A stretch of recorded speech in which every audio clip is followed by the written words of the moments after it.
Well, welcome to Vegas. How are you feeling this week?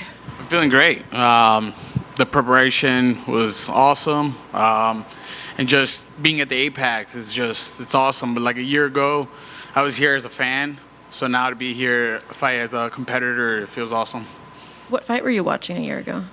Man, I was here for the Drew Dober and Terrence fight. And I remember after his fight, I kind of got too excited. I think we ended up leaving early that time just to catch him. And yeah, man, just seeing him perform here just gave me more motivation to keep chasing. And I got my opportunity. And you've got back-to-back wins. Do you feel kind of comfortable in there yet? Or is there always going to be a sense of like, I don't want to say pressure, but is there always going to be a little bit of unease in there? Yeah, for sure. There's always pressure, like, I'm fighting for more than just myself. I'm fighting for a lot of other people back home and my team, my corner. So I just feel like I obviously, like, I feel a little bit like nervous at first, but then once I see the curtain and once it opens, it all shuts off and I'm just ready to go. After my last fight, fighting in enemy territory with Jack, getting booed by 60,000 people, I felt like after that and performing, I kind of felt like I shook all that off. Do you kind of like that a little bit, like the booing, and like does it give you a little bit of extra motivation when you have people kind of rooting against you? Yeah, it does. For some reason, it triggers something. It's like, oh, we're here for business. Like, oh, you're gonna boo me. Oh, you're gonna end up from booing me. You're gonna be cheering me on. Watch. So going from that now to the Apex, where there won't be people, there might still be people booing you, but how have you prepared for how different that might feel in there? Yeah, for sure. I'm always A game. I always want to fight. I love fighting. It don't matter. It could just be me and him in the room, and just cameras going around. It don't matter. I'm down to scrap. I feel like it's gonna be. I'm gonna fight the better version of him, and myself is gonna be able to perform because we get to hear our corners. So it's good. It makes it makes it more exciting. It's like, oh, it's more quiet. Oh, the fans have to pay extra to be here, So I feel like once I do this, perform, fight, I hope that I get to get in a bigger crowd later on. What do you think of your opponent? He's good. He's got a lot of experience, I obviously said yes because I like saying yes to the guys that are tough. He's got a lot of experience. He's fought in some promotions I fought, but I just feel like he hasn't fought anybody like me. What kind of fight are you expecting from him? Calm, trying to be sharp. I think he's going to try to counter fight. He's going to wait a little bit. I see that he's a pocket puncher. He likes to put his hands down, then throw punches. But I feel like I'm just going to expose his style like everybody else.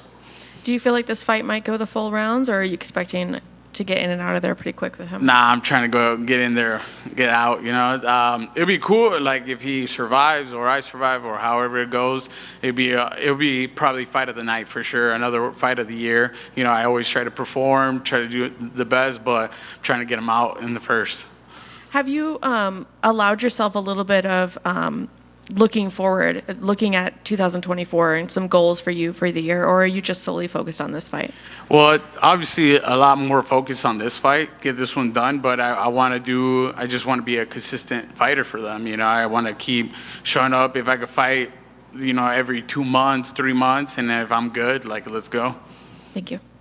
Hey, Chepe. So you banged out 2 fights in 3 months, and then you take an 8-month layoff.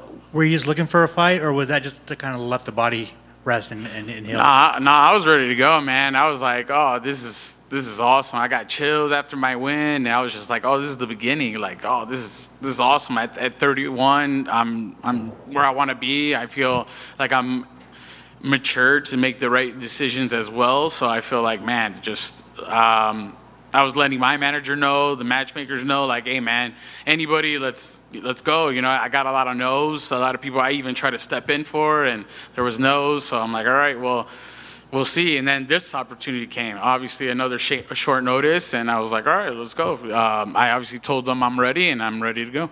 Does it make the short notice opportunity easier because you were already in shape, ready to go? Yeah, well, I stay ready. I'm trying to stay even more more ready than I've ever been. You know, now I'm in the big show. I'm trying to make right decisions, do the right things, and yeah, man, just really come and show everybody who I am. I wanted to ask you, so, you put work out. You grinded on the regional scene. You won big fights, you lost big fights, you fought everybody, right? So you earned your way to the UFC. But when you see guys that are like 5-0, or maybe like 18-3, but they fought nobody on the regional scene, but you fought everybody on the regional, like, does it kind of annoy you that it took you so long, or like what's your thoughts on that? Man, I take it like Mortal Kombat, man. You know, you got some characters who are good, some are great. You're like, oh, this one actually is the best one. So I look at it as that. You know, you get this promotion's got to keep their fights going. So obviously they're trying to find the best talent, the best guys. You know, and obviously you have, as a fighter, you have to show out when you go out there. And sometimes the promotion does not bring in guys like you who have grinded on the regional scene. Was there ever, when you were out there fighting everybody, was there ever a thought in your head like, maybe I'm not going to make it to the UFC, or like, did you know at some point you were going to make the walk? Man, what's crazy is I even told my partner, I was like, man, at 30, if I'm not at the UFC, because I fought all these monsters. If you can see my resume, I was like, man, after 30, I got to go probably do something else, be a coach, maybe help others become that fighter that I wasn't, or something. But then I was like, you know what?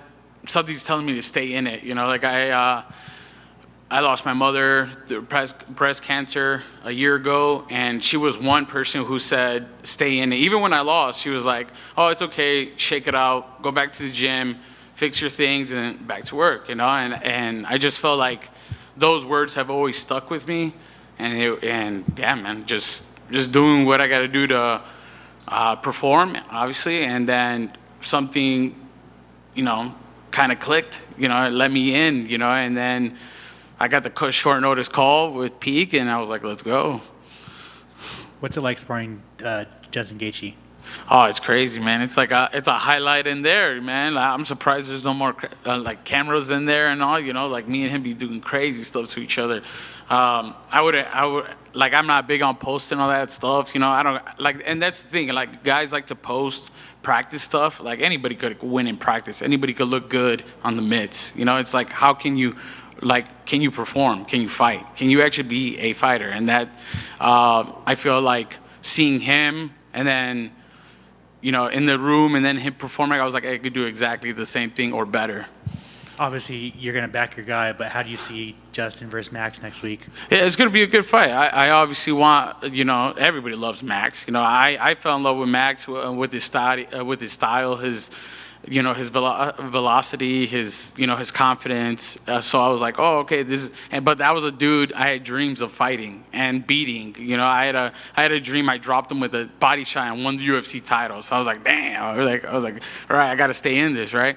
So, but then you meet Justin Gaethje.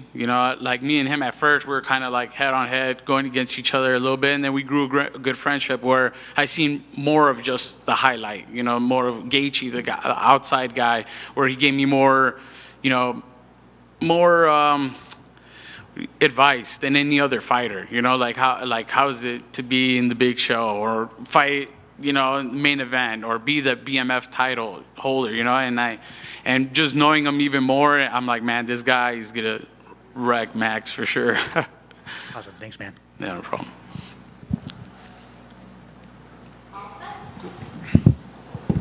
Thank you, guys.